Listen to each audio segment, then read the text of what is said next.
This whole region it's a wildlife space. The tragedy of poaching has affected us from rhino to lion to elephant. And obviously there's a lot of response towards that. There's a lot of anti-poaching and there's a really militant and strong approach to protecting wildlife on the borders.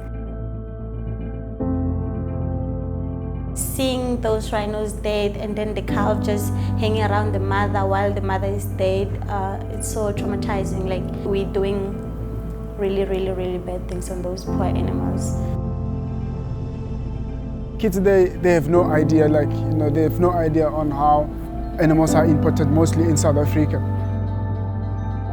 I've left my children with an absolutely chaotic country, and conservation is a concept that's in all sorts of turmoil. Through apartheid, colonialism, all of that, we've made wildlife a rich white man's thing. We can't kill all the poachers, but they can kill all our rhino.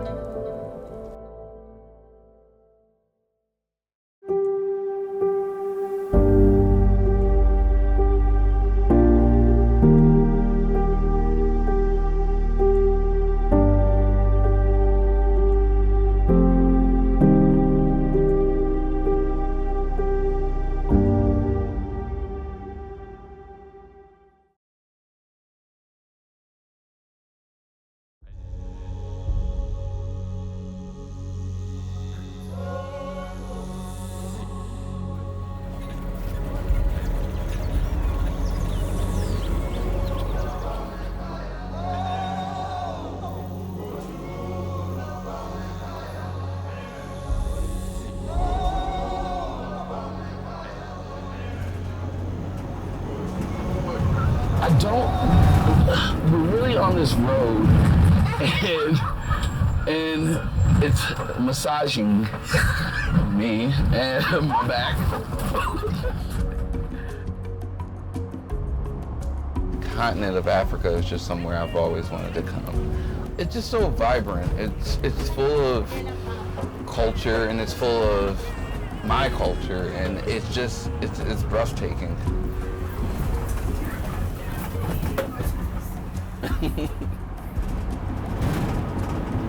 I think my missions are to hear what the kids have to say.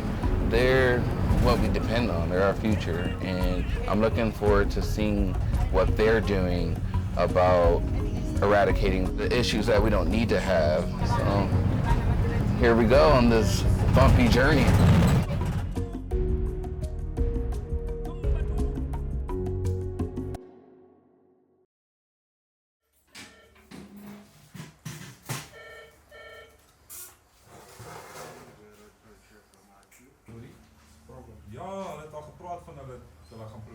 Yeah, you've got the Glock 19s not yet because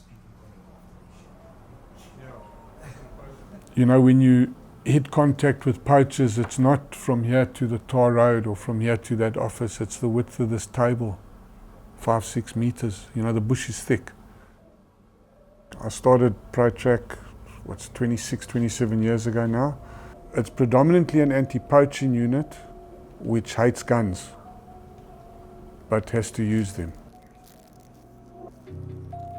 Guards, they've been out sitting in trees, walking amongst all the dangerous game, mosquitoes, spending part of his 16-day patrol trying to protect rhino. Some of them don't even tell families, friends where they work. Their biggest fear is to actually catch a poacher. It might be a neighbor.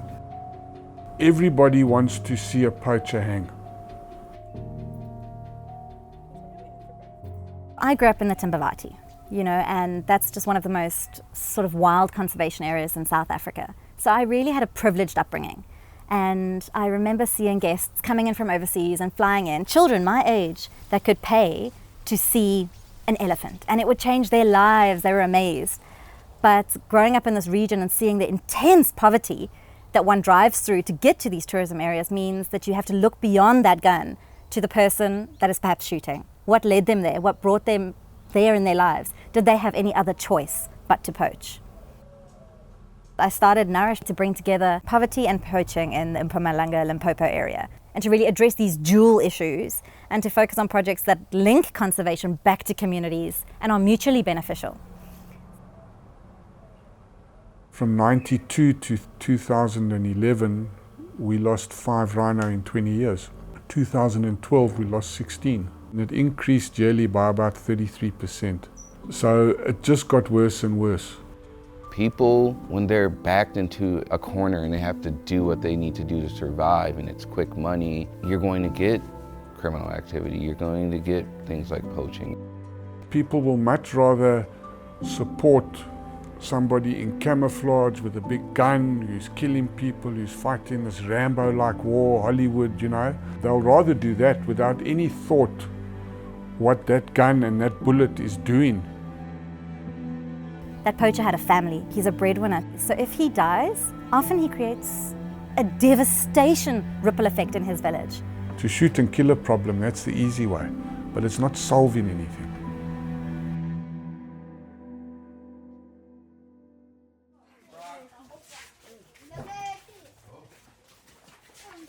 How are you? How's everyone? You guys are all good?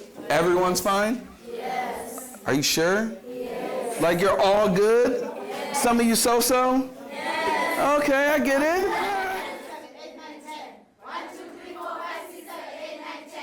1, 2, 3, 4, 5, 6, 7, 8, 9, 10. So, okay, dumela mbangan. So we're gonna talk about poaching. Okay? Yes. Poaching is hunting animals illegally. Okay? Which is, it's not allowed. When we call the people, like when we say poacher, we are talking about the people that goes to the game reserve, like kill Shibejuan. Yes. So, and then why do they kill Shibejuan?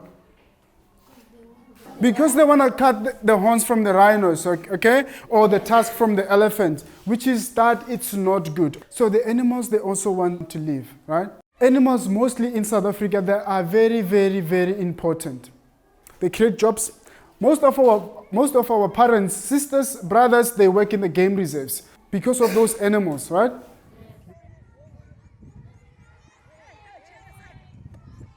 Conservation education was really core and a really key issue in this area where there's so much poaching. So we started our Green Kids project where we educate about 1,500 children every week on conservation and wildlife issues. So we work with children in schools, school governing bodies, we work with teachers, and we work with learners to plant gardens, to recycle, just really to have green kids. We believe in education start from small. While the small children know more about what is happening about rhinos, the poaching and stuff like that, they'll take those to their elderlies, their mothers, and then they'll pass on the information. And I think it's working now. Africa, my roots, Africa, my pride, oh Africa, my motherland, a blind so rich and gifted, our nation filled with diversity of cultures of Banaba Mala Wasipilo, oh Africa, Uma, Ubaba Negan, Bapetin Botle, now where do I run? In this area, there's a huge post-apartheid legacy. There's quite a big divide between white and black, rich and poor, conservation and communities. You drive through certain roads and the difference is as big as the Berlin Wall. This divide is one that many, many children growing up in the village have experienced their whole lives. It's one I experienced my whole life. You know, which side of that fence did you get to grow up on? Did you have access to the Kruger National Park and the beautiful wildlife that is their African heritage? Or were you marginalized outside of these major conservation spaces and really lived a life of poverty? The systems the poacher grew up under, that his parents grew up under, the way he's been excluded from wilderness areas, from conservation as a concept. I knew in my heart and my mind that if we don't change and include our local communities, we've lost.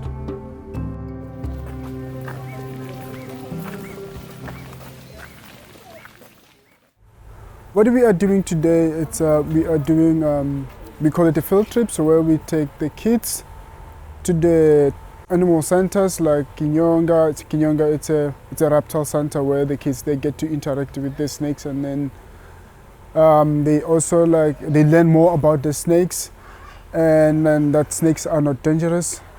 That thing is so long, but it moves so quickly.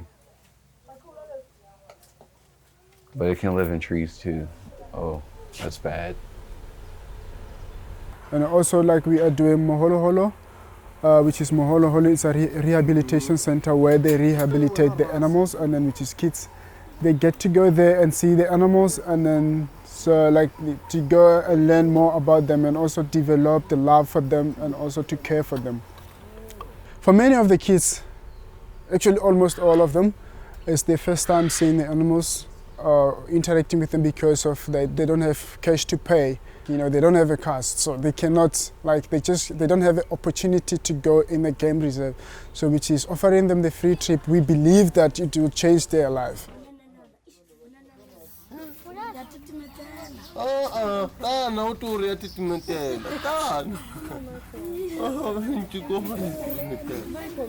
Today I learned about some snake and crocodile. We learn about the snake that they have venoms, and the one that it don't bite you. If we can take them on this experience, and they will have an immersion opportunity, and they can see a rhino, or they can connect with that animal on an emotional level.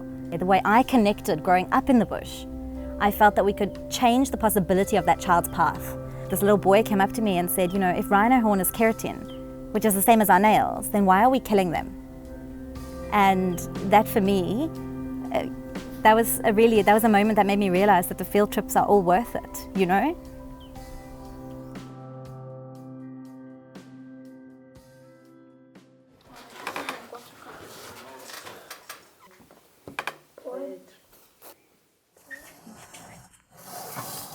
Just got done interviewing everyone about what it is about being a kid in South Africa, their daily schedule, who inspires them, and just taking their portraits to kind of put an image with that story of empowerment.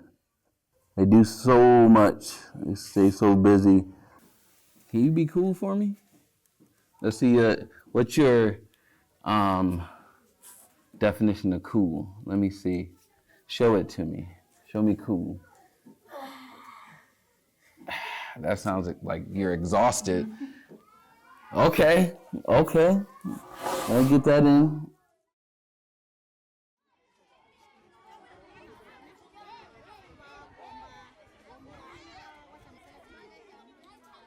My name is Devaho, and these were all the projects that we did here.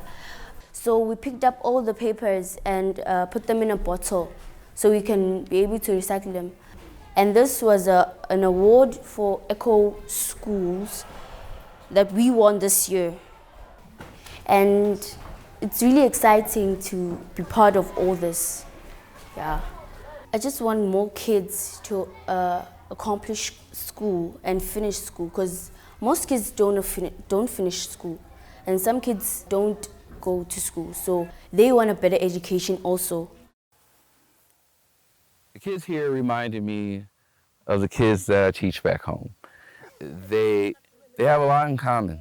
They have the same issues they're facing, where they're choosing whether or not to go to school, and a lot of them quit. And it's not about comparing which is worse here or there, because the fact of the matter is that it doesn't need to be that way. There we go.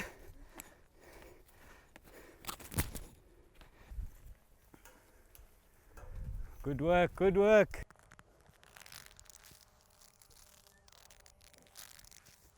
So if you don't know what a snare is, this is a snare, all right? All of these here are snares, okay?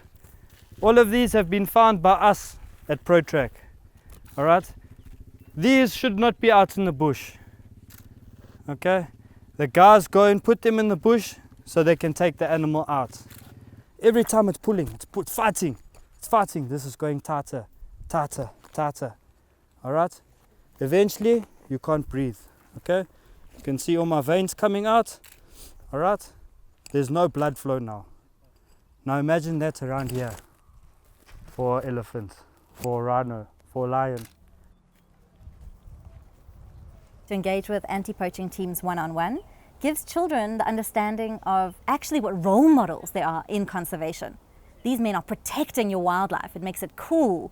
They get to really meet these guys that, one, perhaps puts the fear of God in them, but more so, this could be someone that I could look up to or perhaps be one day. All right.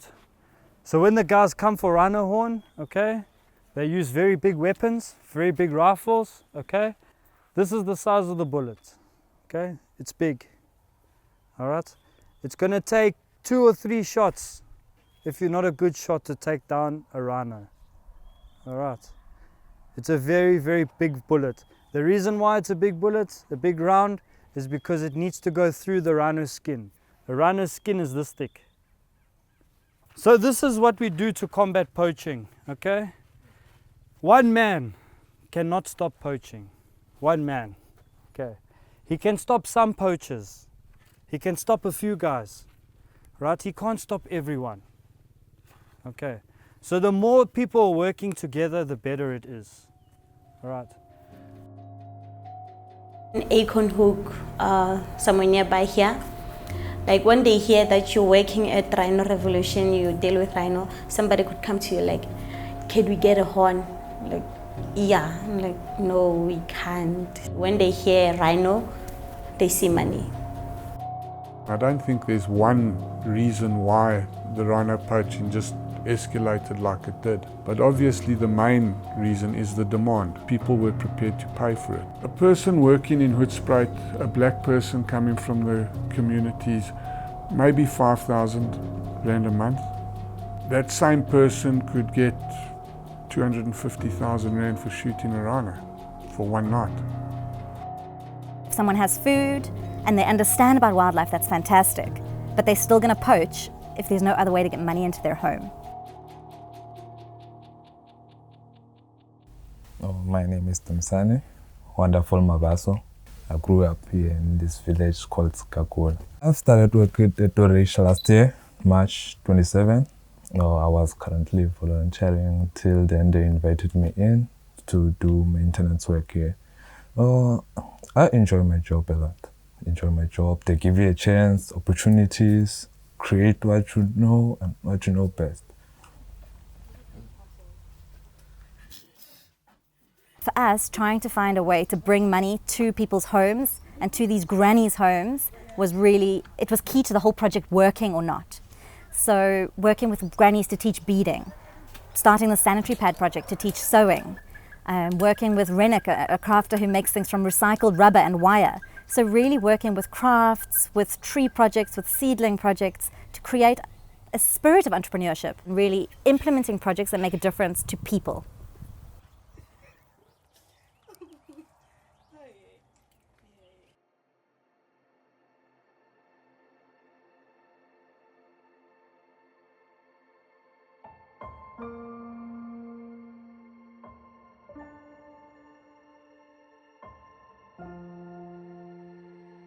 I learned a lot in a short span of time. I've seen a lot in a short span of time. And I went through like all of these emotions in a short span of time. I returned home with just humbleness and like I feel like a different person. For me, the power of photography is that it makes people pay attention to what's going on. And what I'm hoping is that people see the different issues that I captured here.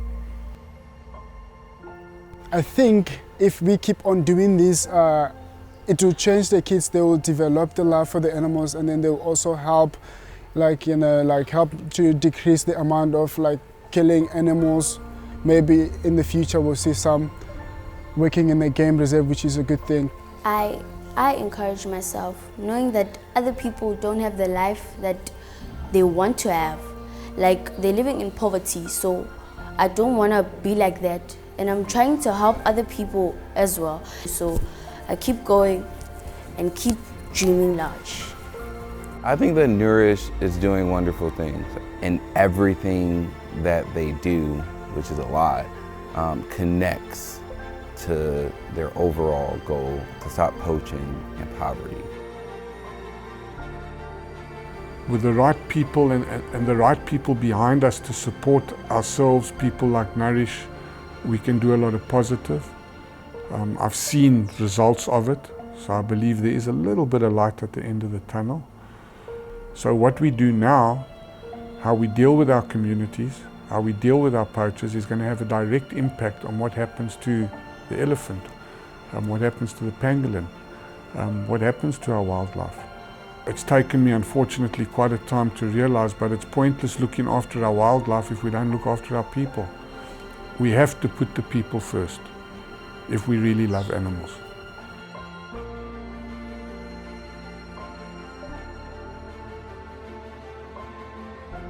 One of the biggest sentences that kind of goes around post-apartheid South Africa is that there's been equal opportunities. Since Nelson Mandela, since the new democracy, there's been equal opportunities. But children of my age haven't had equal opportunities. And then we cannot blame our country for the way it is now if people don't realize the things that went wrong. And really kind of wholeheartedly, in the same spirit as Nelson Mandela, try to do their little bit to fix it. I am who I am because you are. You know, we don't exist in isolation. And I think if we could understand that, if we could truly see that other person as me, and we could see their suffering as mine, we would just live a heck of a lot differently.